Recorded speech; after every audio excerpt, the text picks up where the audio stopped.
Labą dieną, su jumis Danutė ir šiandien tapysim ant šilko ir pabandysim druskos pagalba išgauti nuostabius raštus.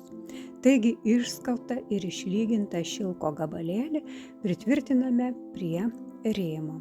Gerai įtempiame, pasiruošiame dažus, tepame kelių skirtingų spalvų juosteles vieną po kitos su lygintuvu fiksuojamais šilko dažais.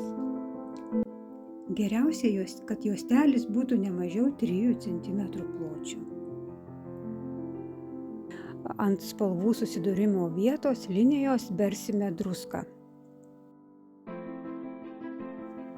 Druska traukia į save drėgmę, todėl išgauna labai gražius atspalvius ir ornamentus.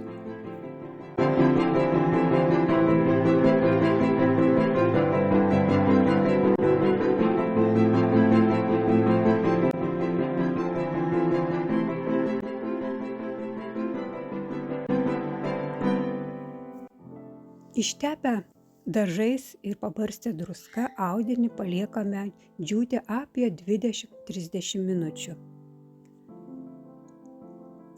Kai nudžius, švelniai nupurtome druską nuo audinio,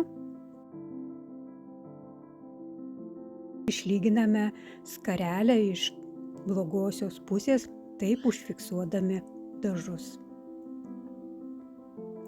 Štai ir mūsų gražioji skarelė su nuostabiais raštais. Ačiū, kad esate kartu.